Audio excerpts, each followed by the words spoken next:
quand on fait de la magie avec des cartes, ou quand on joue à des jeux avec des cartes, il arrive au fil du temps que parfois on a une certaine préférence pour certaines cartes. Je ne vais pas dire une certaine affection, mais parfois ça peut y ressembler. Et en ce qui me concerne, voyez-vous, depuis que je fais de la magie, au final, c'est le Joker qui est ma carte préférée. Alors, pourquoi le Joker ? Tout simplement parce que, paraît-il, il peut prendre n'importe quelle valeur, remplacer n'importe quelle carte. Et c'est vrai que dans beaucoup de jeux de cartes, le Joker a cette propriété de pouvoir remplacer telle ou telle carte. Alors peut-être que vous avez une carte également préférée. Oui, quelle est votre carte préférée ? Le 7 de trèfle. 7 de trèfle, d'accord, 7 de trèfle. Alors, j'ai peut-être une explication pour ce genre d'attirance envers le 7 de trèfle. Le trèfle, souvent, on l'associe à l'argent. Le trèfle, en argot, c'est le pognon. Et le 7, dans les casinos, quand vous en alignez 3 aux machines à sous, en général, c'est le jackpot.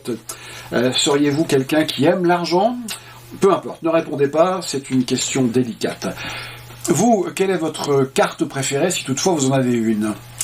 Le roi de cœur, le roi de cœur. Ah, j'espérais bien que quelqu'un allait choisir le roi de cœur, parce que souvent le roi de cœur, le valet de cœur, la dame de cœur sont choisis. Le cœur, c'est un petit peu l'amour, la vie. Le roi, c'est la royauté, la force.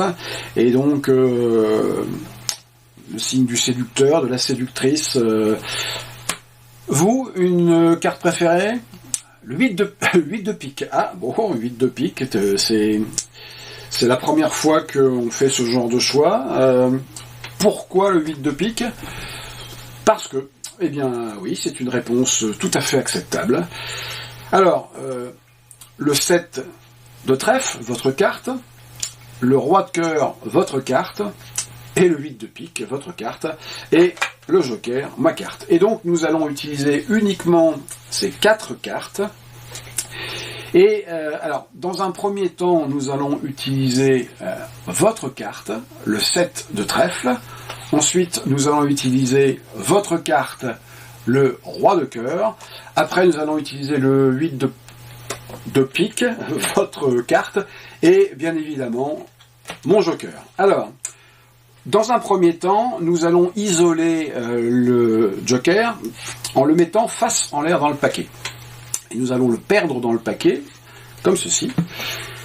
Rappelez-vous, nous avons une seule carte face en l'air dans ce paquet, et il s'agit du joker. Mais, si je claque des doigts, instantanément, mon joker prend l'apparence de votre 7 de trèfle.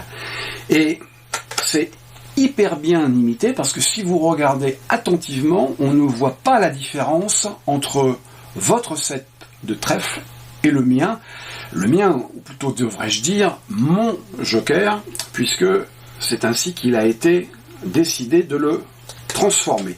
Alors, si je remets la carte comme ceci, et que je vous dis que ce qui est valable dans un sens est valable dans l'autre, c'est-à-dire que si je souffle sur la carte, et bien instantanément, elle reprend la valeur de mon joker.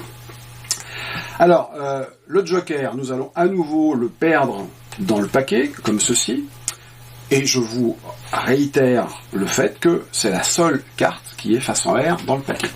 Je claque à nouveau des doigts, et instantanément, le joker vient de prendre la forme de votre roi de cœur. Et si on le regarde attentivement, comme pour le 7 de trèfle, c'est vraiment très bien fait. On ne voit pas du tout que c'est un duplicata. Alors, ce qu'on va faire, c'est qu'on va remettre la carte comme ceci. Nous allons la dissimuler partiellement, et à nouveau, je vais souffler. Et là, instantanément, mon joker revient. Alors, il nous reste une carte. Ce qu'on va essayer de faire, c'est on va essayer de faire ça de façon un petit peu plus compliquée. Je vais poser, pour l'isoler, le joker ici. Et donc, votre 8 de pique, nous allons le mettre à part. et je vais vous demander de mettre le doigt dessus. Alors on peut également aussi mettre un jeu de cartes comme ceci, voilà, de façon à être sûr qu'aucune manipulation ne sera possible. Donc rappelez-vous, mon joker, votre 8 de pique. Je souffle, instantanément, mon joker prend la forme de votre 8 de pique. Si je reviens en position et que je souffle à nouveau sur cette carte, quoique on va essayer de le faire un petit peu plus difficile. En fait, comme c'est la dernière phase de ce tour, ce que je vais faire, c'est que je vais souffler sur cette carte qui se trouve sous ce jeu de cartes. Allez-y, ôtez le jeu de cartes, et nous avons ici mon joker, et ici toutes les autres cartes. Voilà le pouvoir du joker.